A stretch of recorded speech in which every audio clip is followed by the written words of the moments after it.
A typical shipping container only has one use. It's to take it from one destination to the next. After that, it's not used again. And so because it's not used again, what's great is that we as environmentalists and as a green construction company, we're using it so that we can actually have another life expectancy for us. So I think depending on what a person views the shipping container as, that's why those designs are limitless, because you're like, man, that container's just sitting there on the port. It's not doing anything. But for us, it's gold.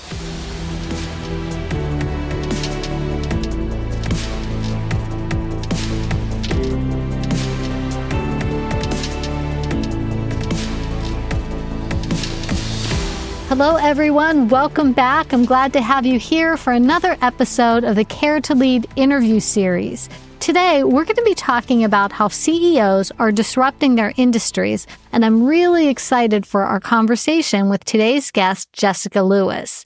This amazing woman is a self-made entrepreneur from Philadelphia, PA, and has over 20 years of experience in various fields. As the CEO and co-founder of Mobu Enterprises, she revolutionizes traditional housing by building disaster-resistant homes from shipping containers. Mobu Enterprises efficiently builds shipping container homes in less than 90 days with a team of contractors, engineers, and interior designers, making it a one-stop shop for buildouts. And based on the weather around here today, I think people might be needing some disaster-proof homes. So let's talk a little bit more about it, and welcome, Jessica. Thank you so much for having me today. We're so excited. Tell me more about Mobu and what got you started in this company and doing this.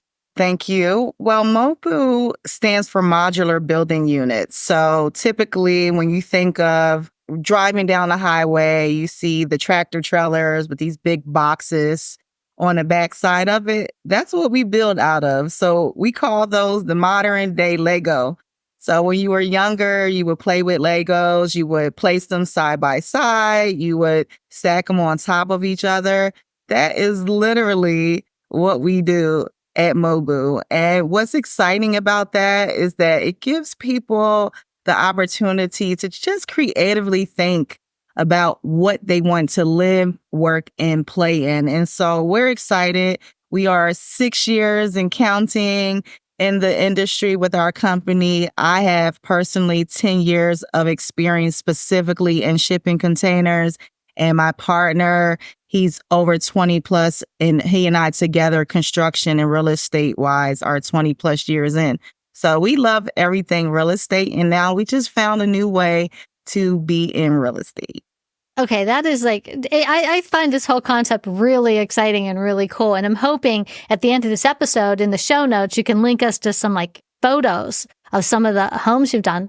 I'm really into that design and living spaces. So tell me if I buy property, if I just had a lot, what all has to happen? Are there special permitting? Are these things allowed to be anywhere? Could I put one of these on my existing property for an in-law suite? Not that I want my parents moving in or anything, but I'm just throwing it out there. That's a great question. So individuals who want a primary residence, meaning they want to live in it, or an in-law suite, a she shed, a he shed, man cave, those type of things. The shipping container can literally be anything you want it to be. We've used it for vertical farming. We've used it for mobile pop-up shops. So literally, if you think of something, a shipping container can be made out of it. And no, there's no special permitting. When we build with shipping containers, they call it a steel bill, STEEL. And that just means that you're using steel instead of wood. Most units that you've been encountering have been made out of what we call sticks and bricks. And so in our world, we use a lot of steel. And we do that for the reasons that you mentioned. It's more disaster resistant, it's fireproof, it's waterproof. And so you just want to be in buildings that really allow for you to have a long-term, use for it. So, most wood and drywall, a tap of water can turn into a disaster. in stick and brick buildings. And so I always say, if you use steel, you can't go wrong. And so you could use it for a numerous amount of things. So just think of something, it can be a shipping container, except maybe a circle house. What's the largest one you've ever built? So today, our largest has been 3,000 square feet. Wow. So a lot of people think we build tiny homes. We don't. We build larger size houses. And we're moving into the commercial space. So our largest to date, which will be done in the next year, will be a 1,060 unit apartment mixed use complex. So these will be condos as well as retail spaces, all made out of shipping containers. Okay, this is like totally cool. Now, tell me this, what is like the cost of this kind of home compared to a traditional home? Great question. People ask that a lot. So if it's a residential build, the price varies. So if you like fancy items, you're looking at probably $175 per square foot. If it's not so fancy, so we're talking about like a marble versus a vinyl, $150 per square foot. Now, traditional builds start at $175 and they go up. So just that alone can save you at least between 15 to 25% on a build, depending on what your finishes are.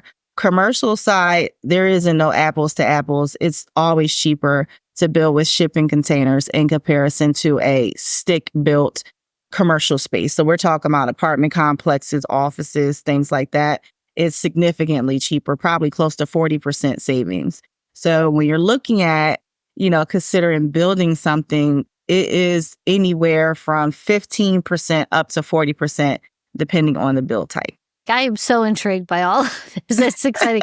Are there any communities, like say I buy a lot in an established community with all stick, regular traditional homes, do they give people a hard time? Like, are you building something that looks like it's from Mars, or does it fit in? Like, how does that work?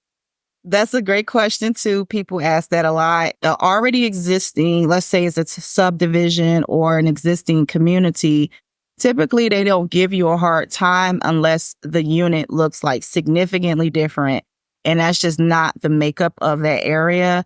So here, I'm living in Atlanta at the moment, and people build whatever they want. So my house doesn't look like yours. It doesn't look like the neighbor across the street. So I would just say choose a neighborhood that allows for that variety of building, and that's not normally going to be an issue. But the great thing about the shipping container is that on the outside, you can actually make it look like anything. So you can add brick on the outside. If you want to add brick, you can add all kind of stucco. You can add different types of siding. You can add wood.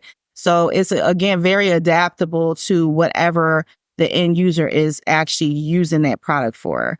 So if you want it to look like all the houses in the neighborhood, you just make it look like that on the outside. And then under it will be all the shipping containers. Also very interesting.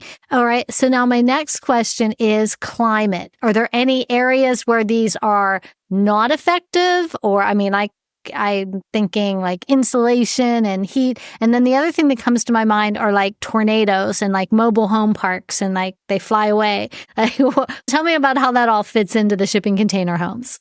Thank you. So shipping containers are wind, water, and fireproof. So I'll just start with the disaster side of it. So what that means is it can withstand up to 150 miles per hour. So that's your tornadoes and hurricanes. Because it's made out of steel, unless it's been penetrated somehow, which is not very often, it will be waterproof. And then because it's made out of steel, it's fireproof. So its fire rating is very high.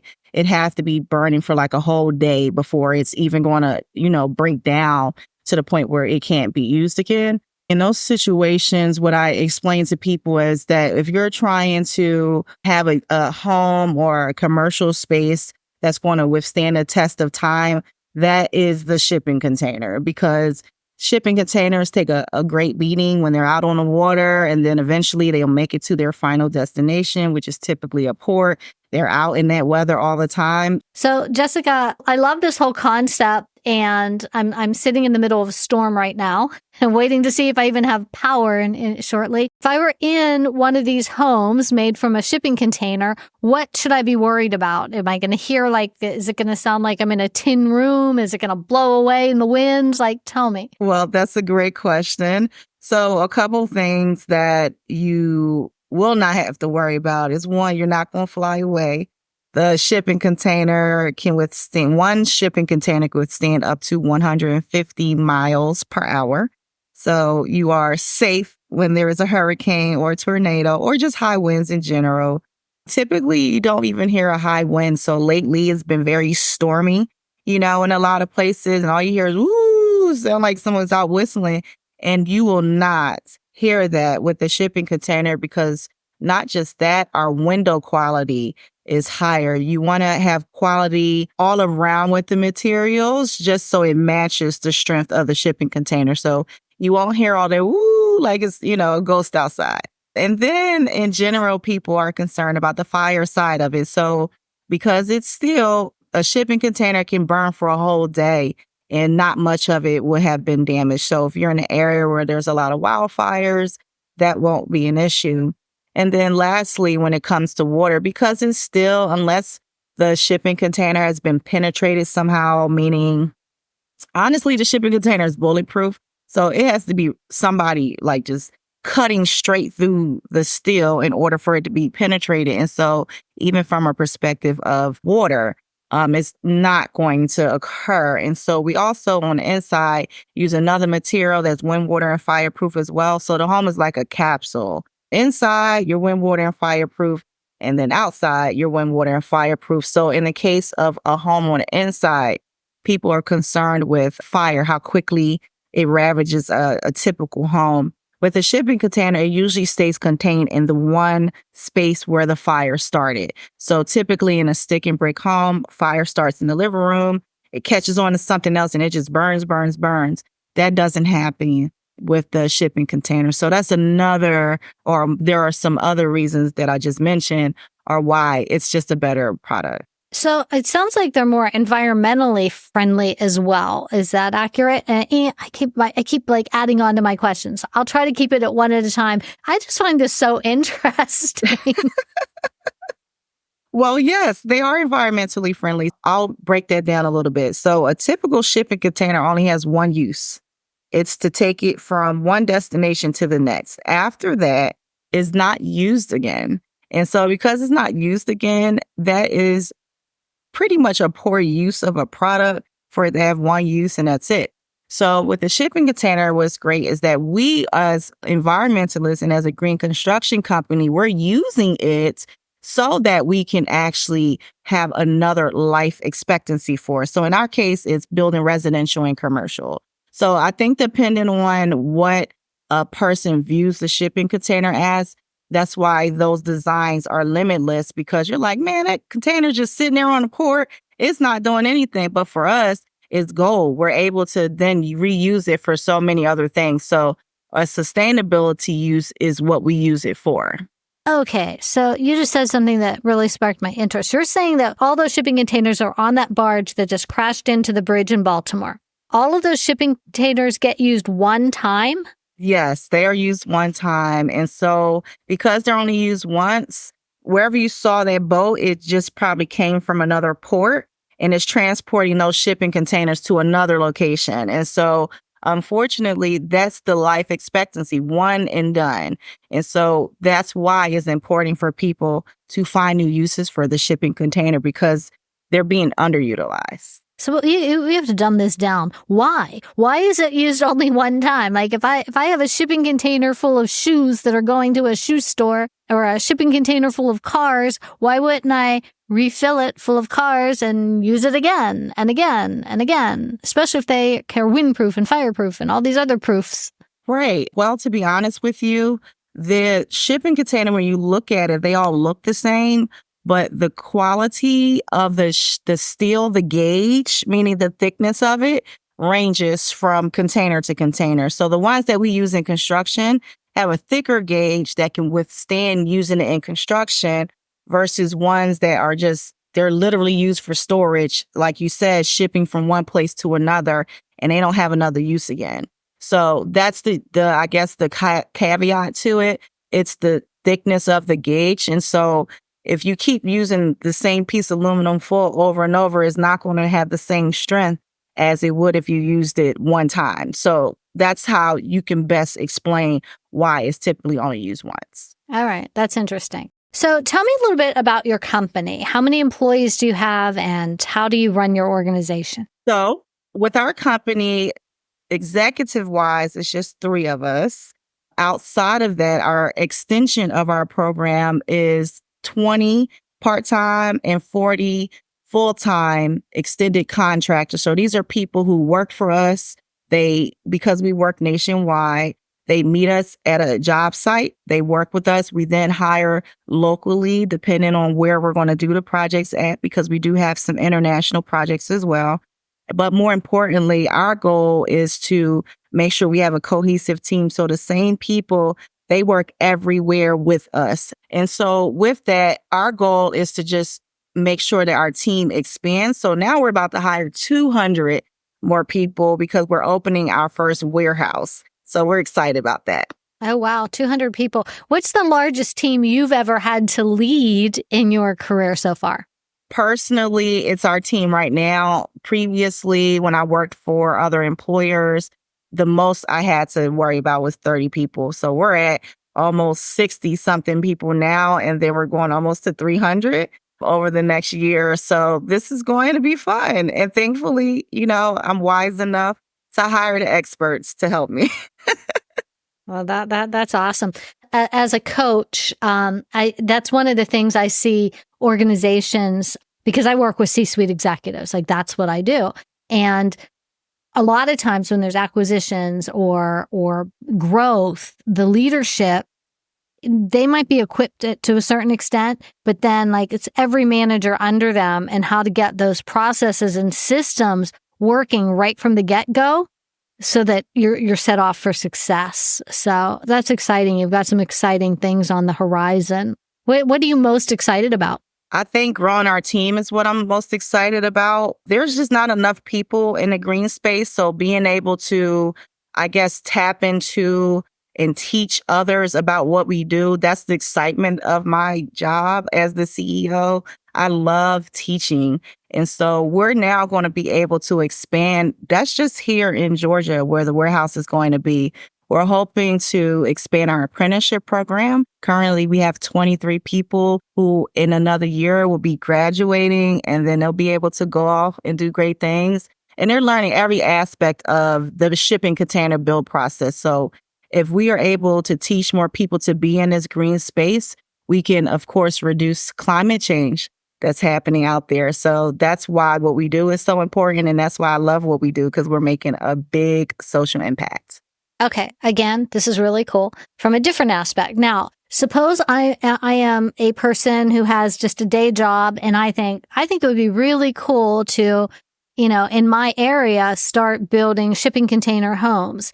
If they went through tell me what your apprenticeship program would look like for them. And then when they're done, do they open their own shipping container, or are they a franchise? What does all that look like?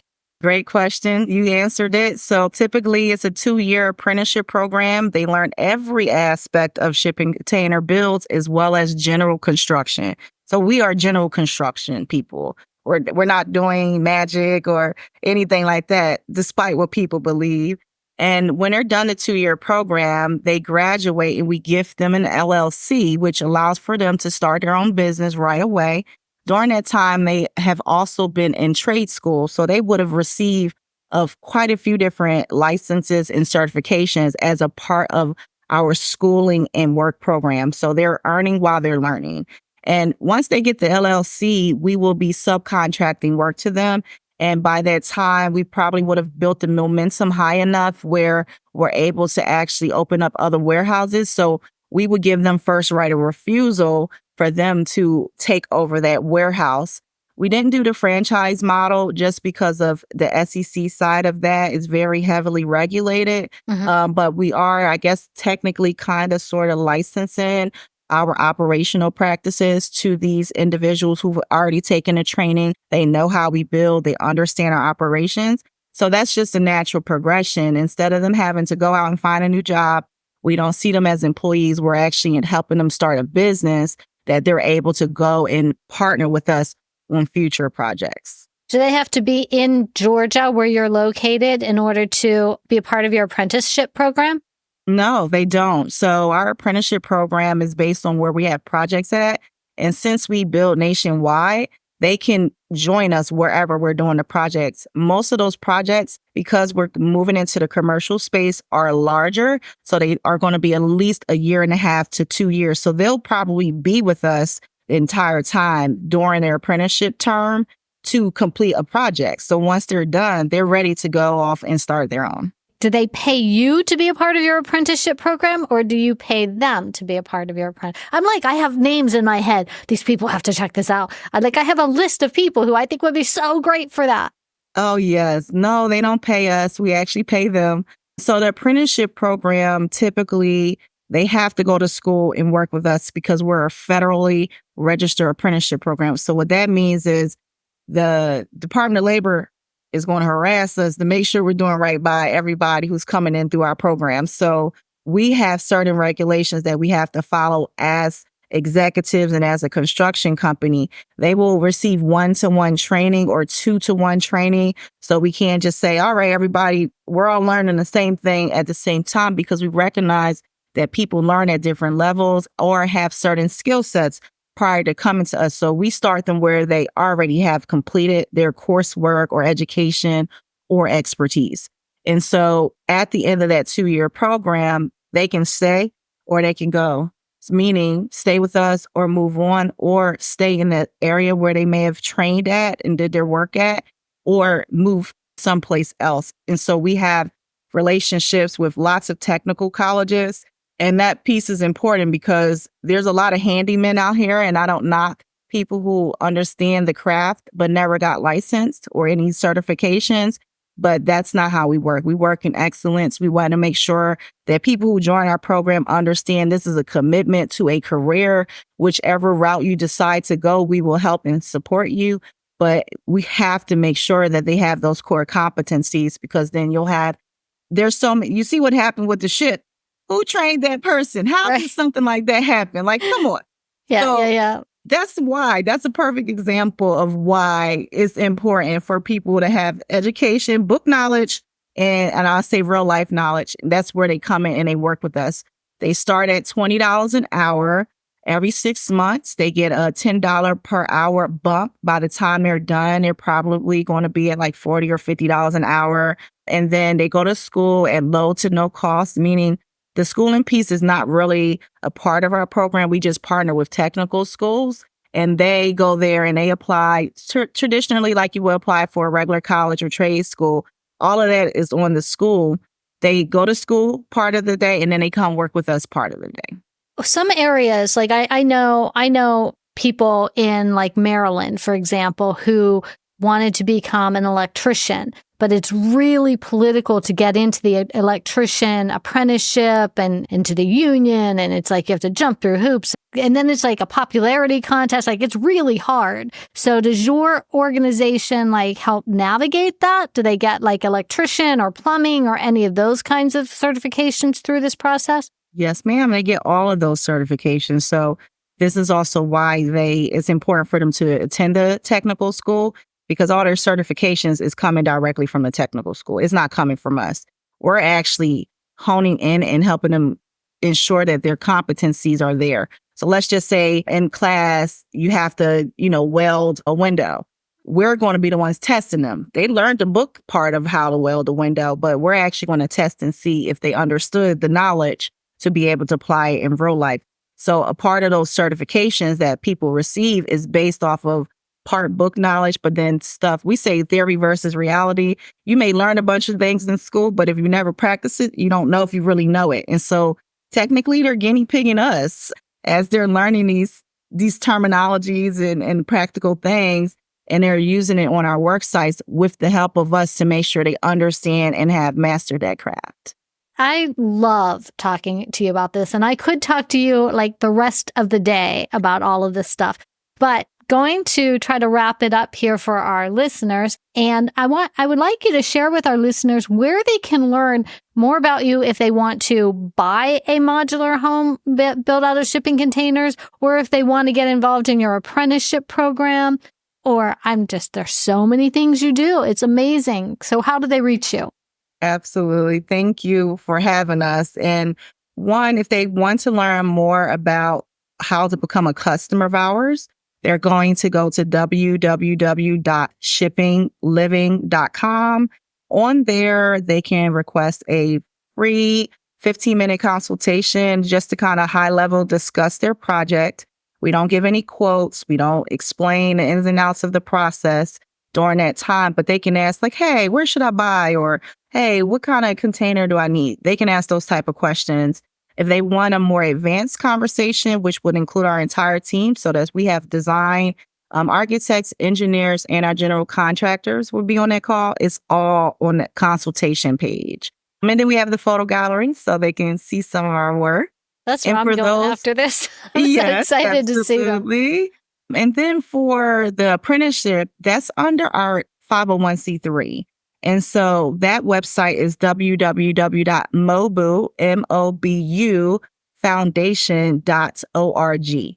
So on there, you'll see all the programming that we have around the apprenticeship, as well as what, I guess, positions are available for people to consider. And they can also apply to be a part of the apprenticeship program. So our focus is, again, meeting people where they are. So just so we clear, you guys do not have to have prior experience, education to join our apprenticeship program. We meet you where you are and we help you accordingly. And then in general, they can follow us on Instagram, Facebook, or YouTube at Shipping Living and stay up to date on everything that we're doing. That is so fun. I see myself going down the vortex of spending hours and hours on your Instagram page, watching everything that you're doing. I think it's so fun and so exciting. I'm so glad that you shared your time with us today. So thank you, Jessica. I appreciate you. And for our listeners and our viewers today, thank you for tuning in to the Care to Lead video series. If you found this episode valuable and you want to stay updated on our latest interviews and insights, remember to subscribe to our YouTube channel or find us on your favorite podcast platform. Until next time, remember, leaders who care to lead.